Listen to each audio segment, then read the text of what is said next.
Vamos orar?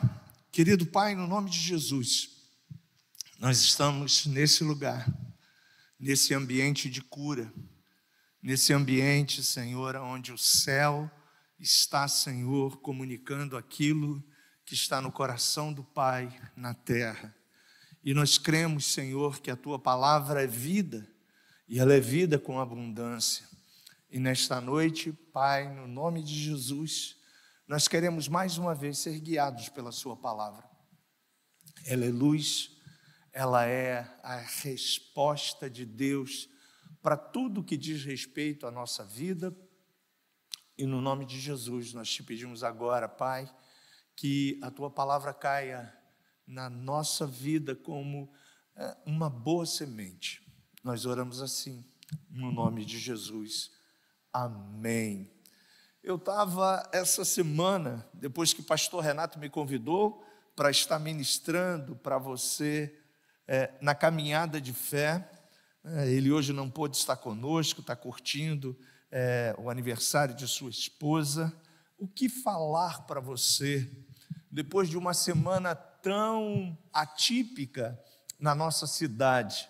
E Deus colocou uma palavra no meu coração, e essa palavra, eu creio que ela também vai estar indo de encontro àquilo que você está passando.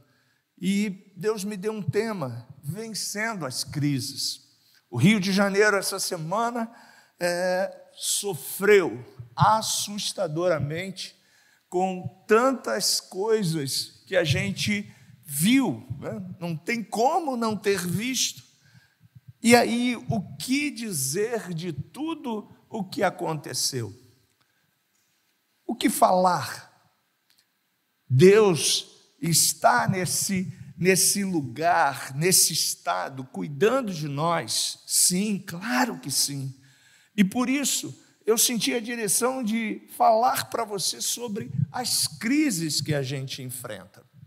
E elas são muitas. E você e eu enfrentamos várias crises, sejam elas na nossa vida, na nossa família, na nossa vida financeira, na nossa saúde, no emocional. E a gente, todos os dias, a gente passa por essas situações. E às vezes a gente pergunta: por quê? Por que a gente está passando por essa crise?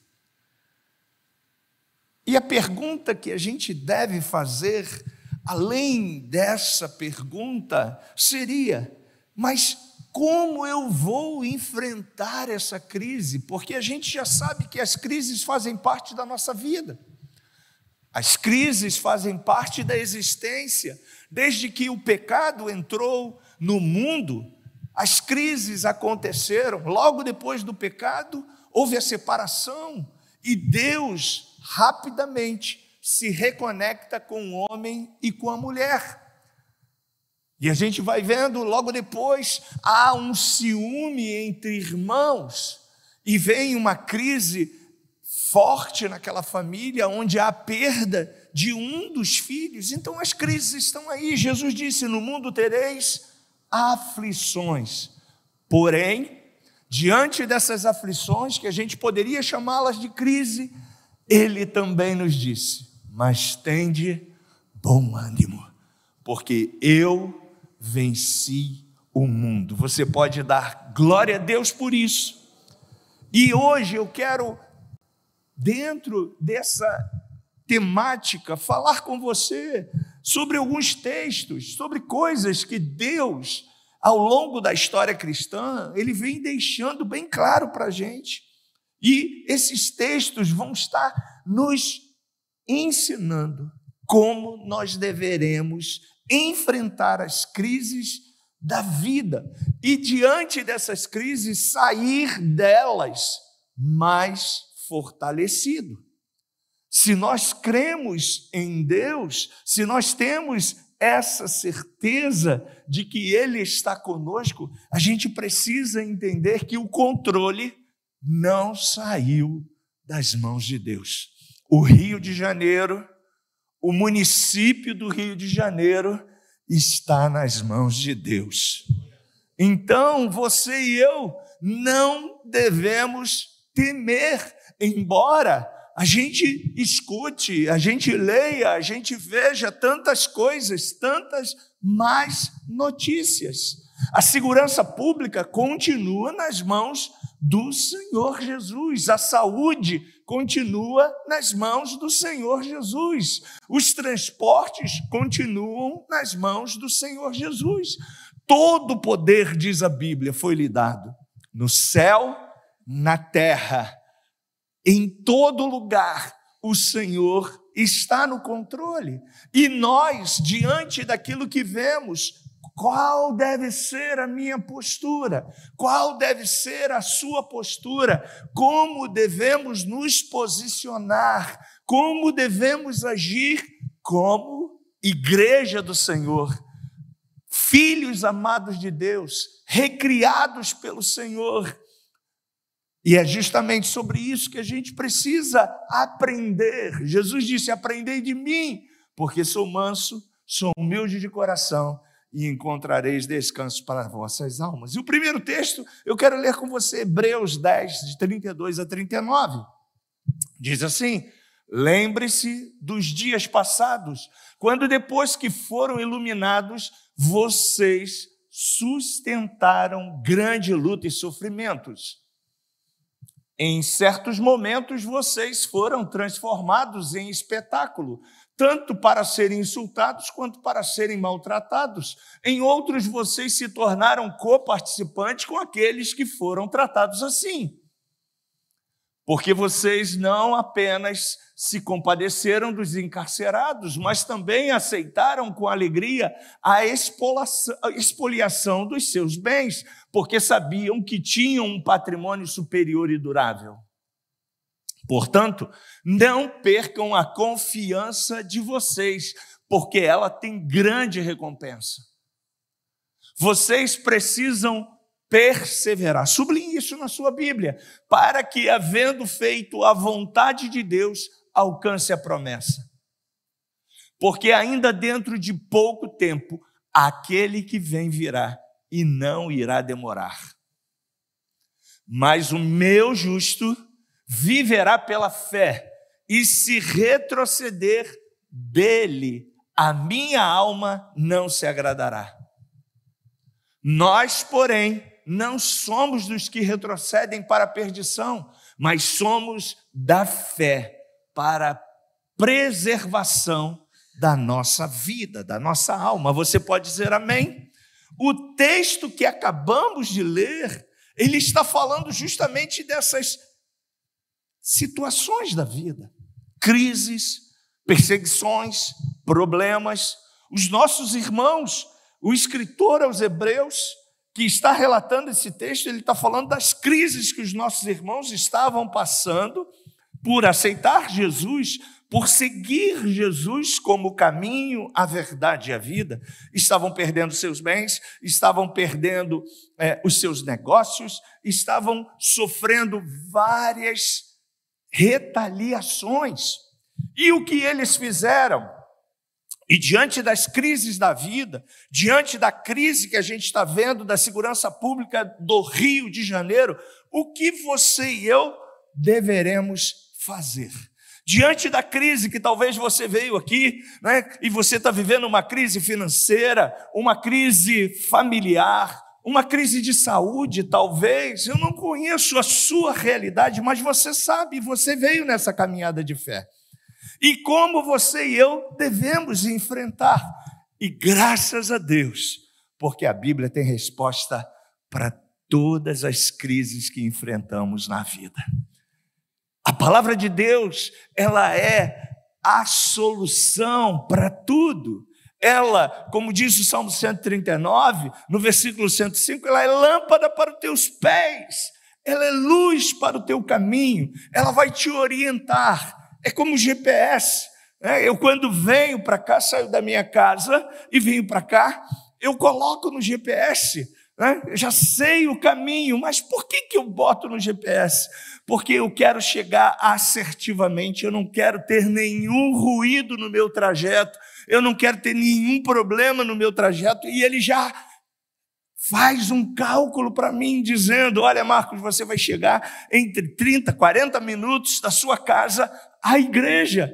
E eu fico tranquilo, porque eu sei que ele vai me conduzir através de um caminho que ele traçou para eu chegar aqui de uma forma segura, tranquila. E aí a gente bota lá no GPS, né, quando a gente entra no aplicativo: não, eu não quero passar por lugares que possam ser perigosos, eu não quero passar por lugares que tenha uma estrada com muitos problemas, eu quero chegar seguro no meu lugar.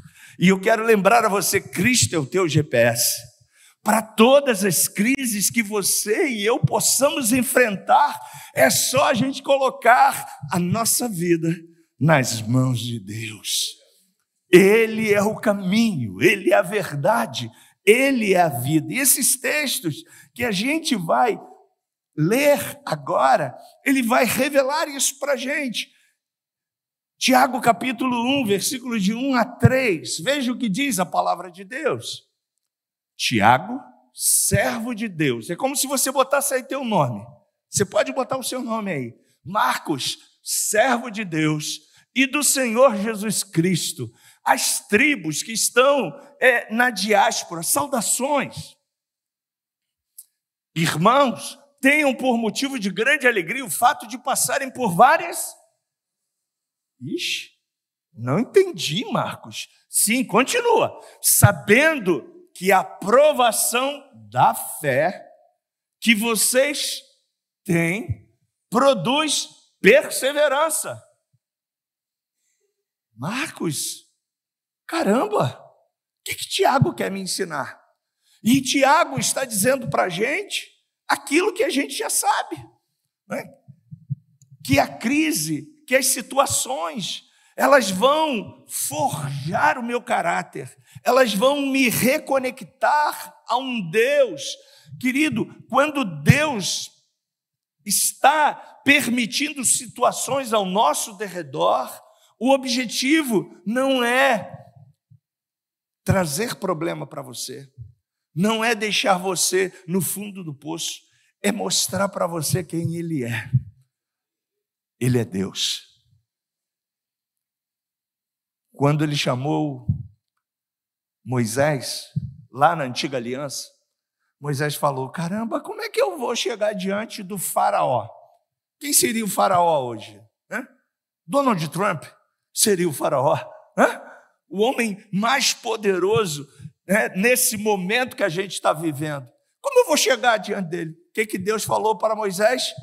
Chega para ele e fala assim: olha, o eu sou mandou dizer a você, o eu sou me enviou.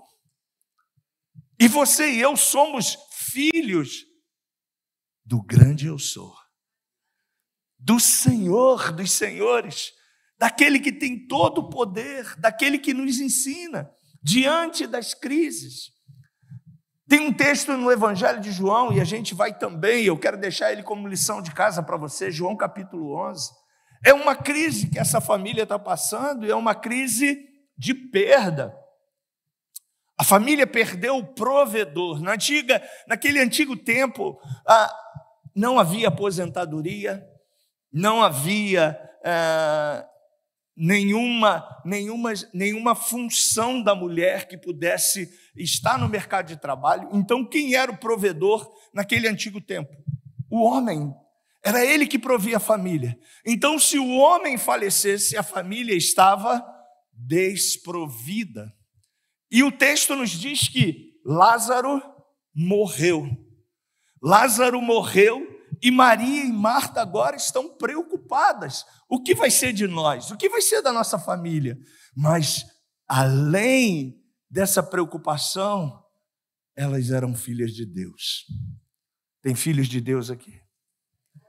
Se você é filho de Deus, você precisa descansar e confiar que a sua vida está nas mãos de Deus. E a Bíblia diz que elas, mesmo tendo perdido o seu irmão por uma doença, veio uma doença, ele adoeceu e ele começou a ficar pior até falecer. E Jesus tinha um relacionamento como tem com você, com aquelas 3 pessoas, com Lázaro, com Maria, com Marta. Jesus frequentava a casa deles como frequenta a sua casa todo dia, amém? Jesus frequenta a casa dos seus filhos todos os dias. Você está aqui hoje para adorá-lo, mas ele está com você todos os dias, e ele declarou isso na sua palavra: aonde você estiver, eu estarei. Então, na sua casa ele está, no seu trabalho ele está, no transporte com você ele está com você todos os dias. E eles sabiam disso. E essa família rapidamente começou a falar para Jesus: por que isso aconteceu? O que aconteceu, Senhor? O Senhor não está vendo? O Senhor não ouviu? A gente mandou avisar o Senhor, a gente mandou falar para o Senhor que o nosso irmão estava morrendo. E a gente vai aprender com Jesus algumas coisas também nessa perda. Primeiro, que o amor permite sofrimento.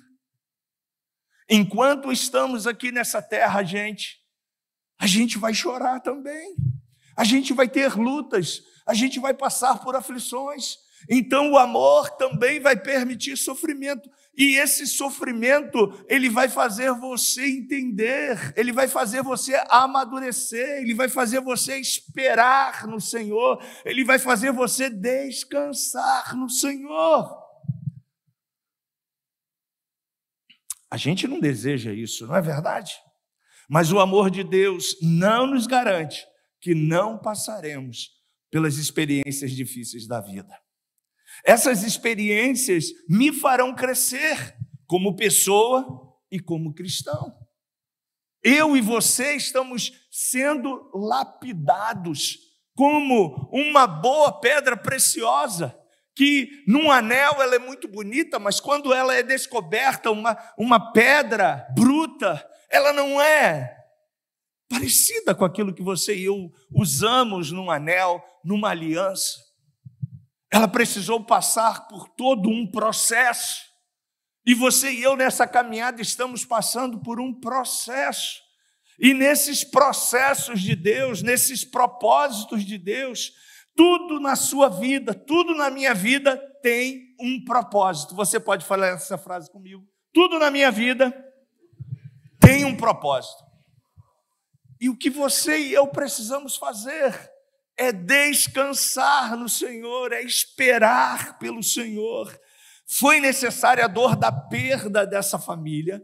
Marta e Maria viram o seu irmão falecer, sepultaram seu irmão, para conhecer que o Cristo que eles adoravam é a ressurreição e a vida. Que embora o seu irmão estivesse morto, dormindo, ele podia ser reconectado à vida. Lembra de Davi? Diante de Saul em Engedi, sendo perseguido, sendo maltratado, sendo acusado, mas em momento algum o rei Davi lutou e fez alguma coisa contra o rei Saul. Ele permaneceu fiel a Deus, fiel ao seu chamado, aguardando as promessas de Deus sobre a sua vida. E quando Deus estabeleceu o seu tempo, Davi se tornou a maior referência de um rei segundo o coração de Deus para a gente. Você lembra dos israelitas? Não teriam conhecido Deus como seu libertador se eles não tivessem passado com 70 pessoas para dentro do Egito, diante de José, foram protegidas e ali eles se tornaram uma grande nação. Que depois de 400 anos, quando Moisés o libertador retira os israelitas dali, sai daquele lugar uma nação poderosa, cheia de despojos, cheia de ouro, cheia de prata, cheia de bênçãos, cheia da provisão de Deus.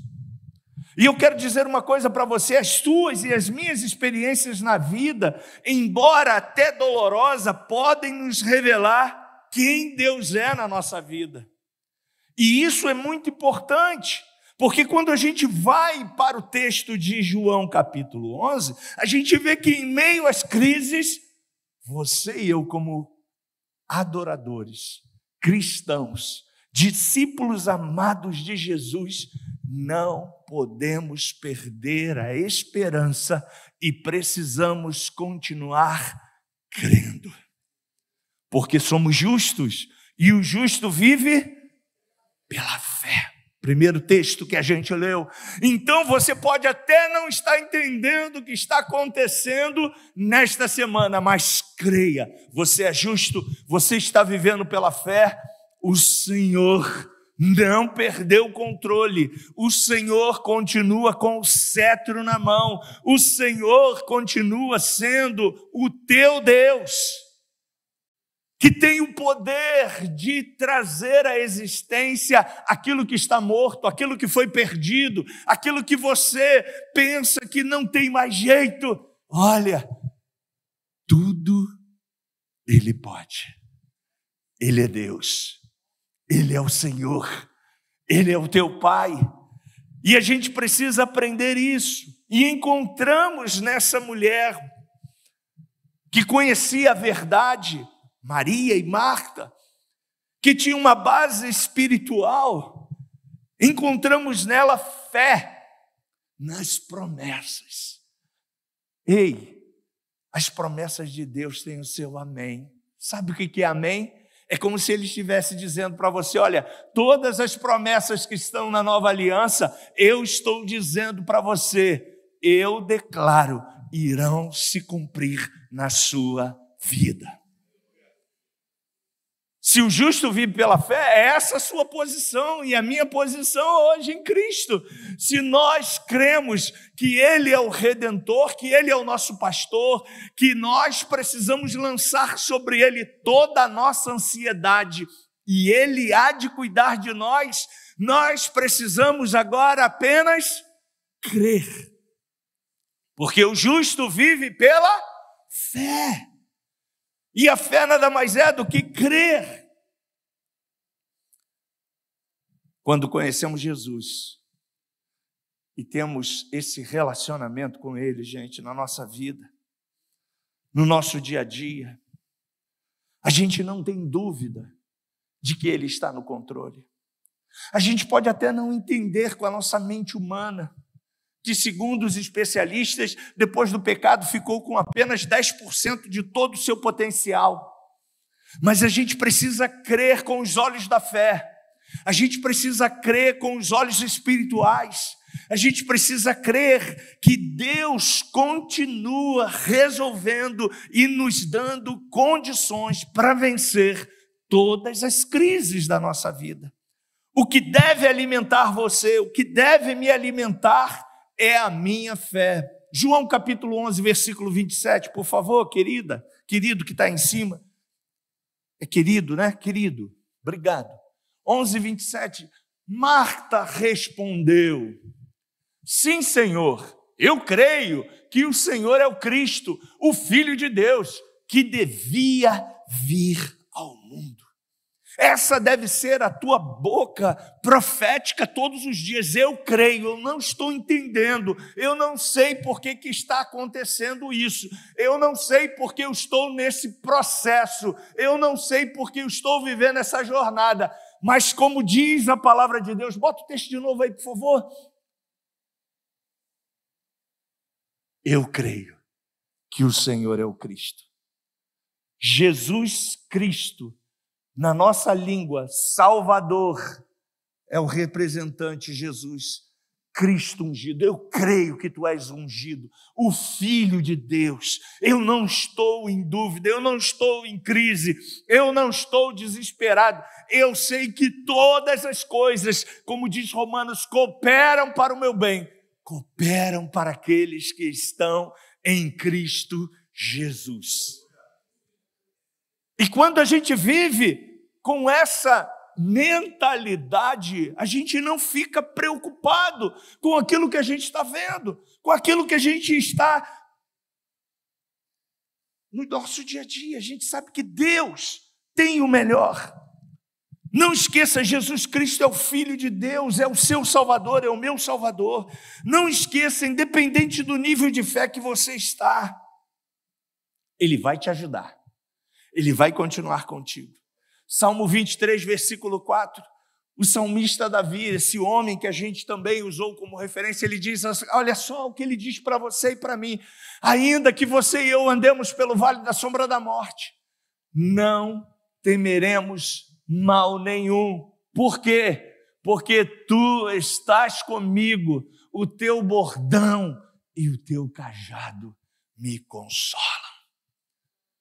Você e eu temos essa certeza que diante das crises Ele está conosco, Ele está comigo.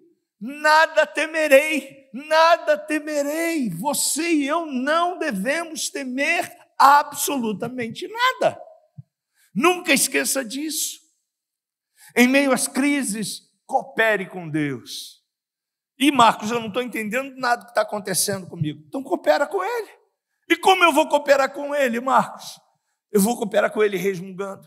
Eu vou cooperar com Ele desistindo. Eu vou cooperar com Ele deixando de vir aos encontros, deixando de vir à oração, começando agora a achar que a melhor coisa para a minha vida é eu me entregar, é eu acabar, é eu desistir da vida. É assim que eu vou cooperar com Ele?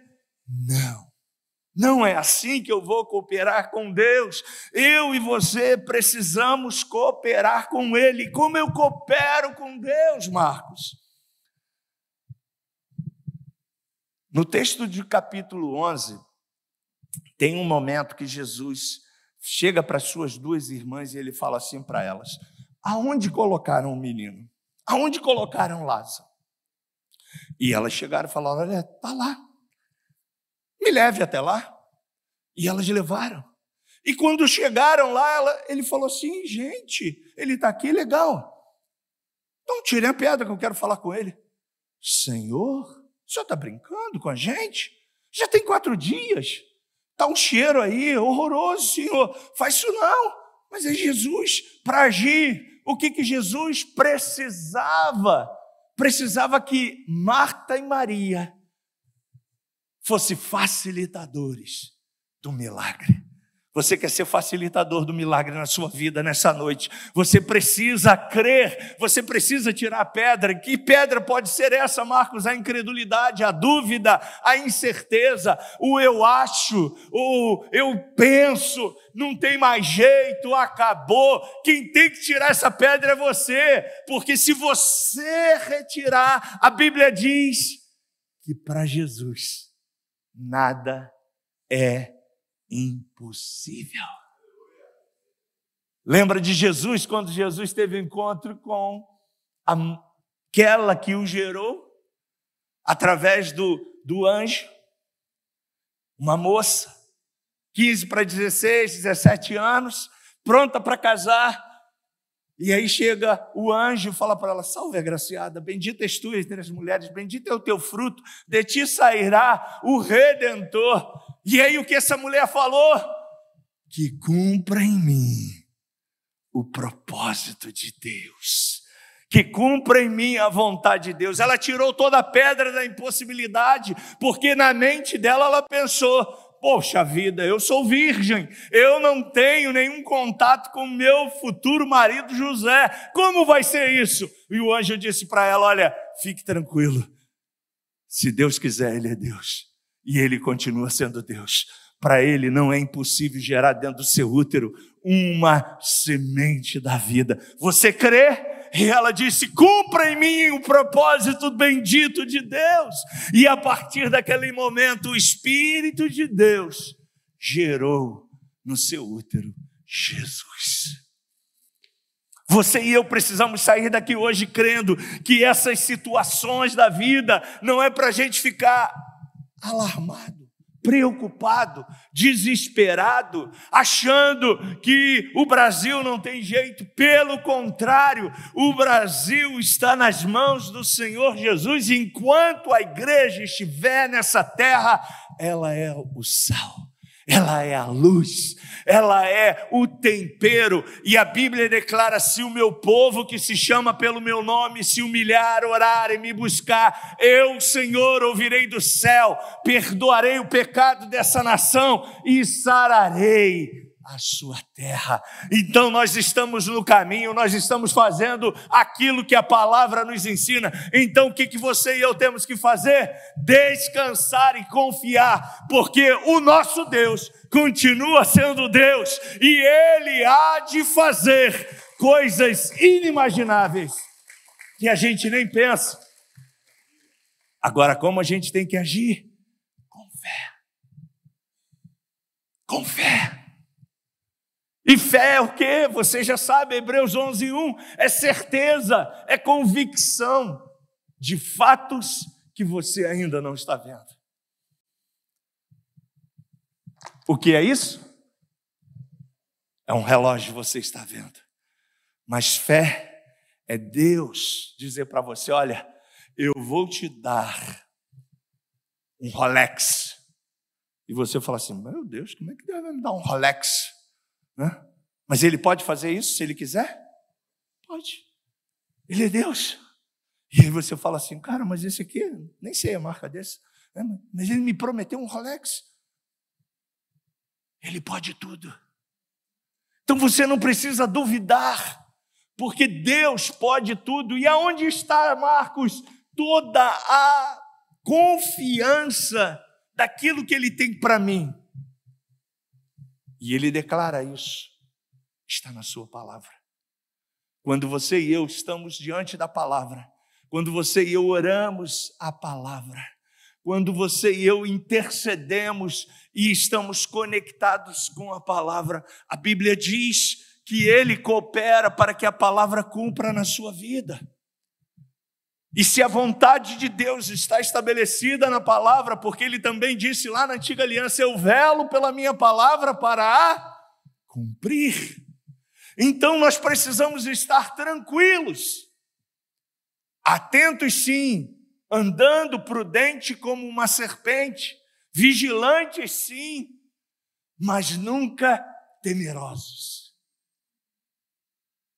Andando, crendo, confiando e sabendo que Deus está no controle. Precisamos enxergar as crises, minha gente, não pelo lado terreno, prático e mundano, e sim pelos olhos da fé. Salmo 37, versículo 3, olha o que diz a palavra do Senhor. Confie no Senhor e faça o bem. Habite na terra e alimente-se da verdade. Agrade-se do Senhor e Ele satisfará os desejos do seu coração.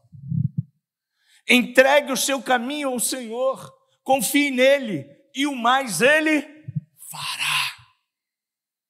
Fará com que a sua justiça sobressaia como a luz e que o seu direito brilhe como o sol ao meio-dia. Descanse no Senhor e espere nele. Não se irrite por causa daquele que prospera em seu caminho, por causa do que realiza os seus maus desígnios. Deixe a ira, abandone o furor, não se irrite, certamente isso acabará mal. Porque os malfeitores serão exterminados, mas os que esperam no Senhor. Você espera no Senhor? Então a terra já é sua. E você não precisa pedir vingança para ninguém. Você só precisa amar, eu só preciso amar. A gente só precisa interceder e crer, porque Deus continua no controle. Então a gente precisa enxergar as crises não do lado terreno, porque se a gente for olhar do lado terreno, minha gente, a nossa mente vai titubear, a gente realmente vai naufragar. Em meio às crises, você e eu precisamos ser perseverantes. E o que é perseverante, Marcos? Hebreus 10, 32, coloca aí para a gente, eu vou dizer para você o que é perseverante.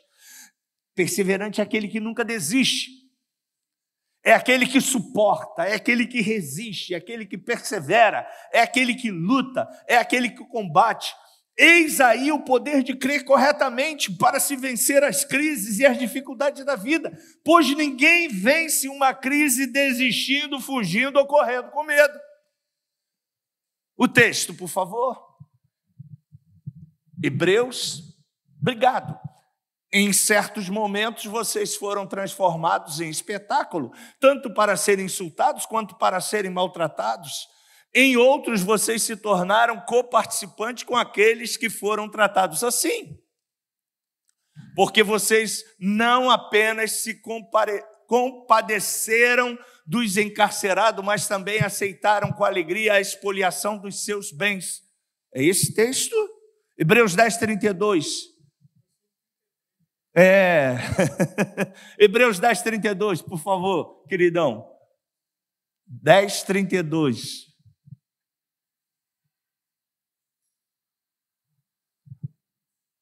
Isso, obrigado. Lembre-se dos dias passados, quando depois que foram iluminados, vocês sustentaram grande luta e sofrimentos. A gente precisa trazer à memória os fatos, os acontecimentos. Jeremias, em Lamentações, no capítulo 3, ele diz, quero trazer à memória aquilo que me traz a esperança. E você e eu nessa jornada, nessa caminhada, quantas e quantas vitórias você já teve? Quantas e quantas coisas e milagres Deus já fez? Então você não pode esquecer, você precisa se lembrar das coisas boas, você precisa se lembrar daquilo que Deus está construindo na sua jornada. Você não pode ficar paralisado com o tempo presente, porque Deus está construindo uma história com você. Então suporte, vença as crises, vença as dificuldades, pois ninguém vence uma crise desistindo, fugindo, correndo. A mensagem do Evangelho é sempre uma mensagem de esperança, gente, de mudança, de transformação, de ânimo, de vitória e salvação. Esse é o Evangelho. Agora, o que você e eu precisamos fazer ao sair daqui? Sair com a nossa mente iluminada, entendendo o que é o Evangelho. O Evangelho não é uma filosofia. O Evangelho não é uma história que a gente mantém ela viva. Romanos capítulo 1, versículo 16, diz para você o que é o Evangelho. Para mim, o que é o Evangelho. Então, leia aí comigo. Pois não me envergonho do Evangelho, porque o Evangelho é o poder de Deus para a salvação de todo aquele que crê. Primeiro do judeu, também do grego, dos gentios e de todos aqueles que são alcançados, de você, de mim e de todos aqueles que ainda serão alcançados. Esse é o Evangelho. Abra sua mente para isso. Experimente isso. Diante das crises, tenha cuidado, guarde o teu coração, porque você vai ouvir muitas vozes. Muitas vozes são ditas ao nosso ouvido. Mas o que você e eu temos que fazer? Lançar a nossa confiança e a nossa fé no Senhor. A minha confiança está no Senhor. Declarar com a nossa boca com palavras que nós somos mais do que vencedores, que tudo podemos naquele que nos fortalece, enfrentando todos os problemas, confiando que Ele é aquele que está comigo e todos os meus inimigos serão derrotados. Enfrentando todas as crises com fé, porque eu sou justo, e a Bíblia declara no Salmo 1 que o justo nunca vai mendigar o pão, o justo nunca vai ser parado, o justo nunca vai retroceder. A fé firmada em Jesus nos leva a vencer as crises da vida. Sabe qual é a vitória que vence o mundo? As crises, os problemas, as dificuldades que talvez você trouxe aqui, a sua própria crise, é a sua fé. 1 de João capítulo 5, versículo 4. E você está reparando, cada pensamento que eu trago nessa noite para você, eu estou validando ele com uma palavra profética, porque as minhas palavras não têm poder, mas as palavras de Jesus, as palavras que estão aí na tua Bíblia, na minha Bíblia, elas são espírito e vida. Então, olha, porque todo que é nascido de Deus vence o mundo, esse é você. E esta é a vitória que vence o mundo, a sua fé.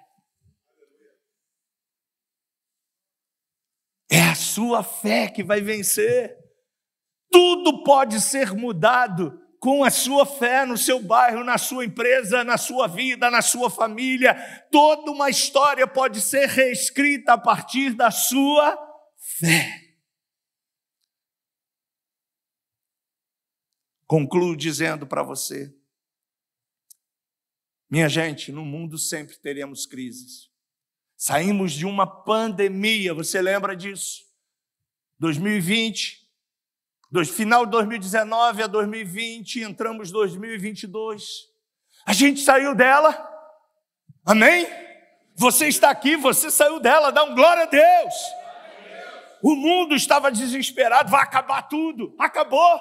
Não. Houve perdas? Lamentavelmente, sim. Perdemos amigos, perdemos irmãos, mas aprove Deus, mediante a sua fé, e está com você, fortalecendo você, forjando você, mostrando para você que aquilo que parece um monstro, aquilo que parece um gigante, para Deus não tem impossível. Ele pode todas as coisas. E diante da crise que você e eu podemos enfrentar no nosso dia a dia, ou possa vir sobre nós, a gente precisa continuar crendo e profetizando que maior é aquele que está em você do que aquele que está no mundo. E que tudo você pode naquele que te fortalece. Concluo então dizendo isso para você. As crises até a volta do Senhor Jesus, elas estarão aí. Mas como nós vamos nos posicionar? E aí eu lembro a você, se posicione perseverando. Se posicione confiando em fé em Jesus. Se posicione crendo que você é mais do que vencedor.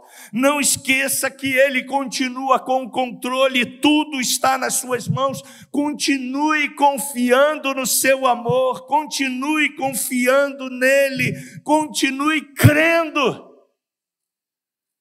Porque fazendo assim, você jamais será destruído. Você jamais será paralisado. Você estará avançando, prosseguindo para o prêmio da soberana vocação em Cristo Jesus, olhando para Ele, o autor e o consumador da sua fé.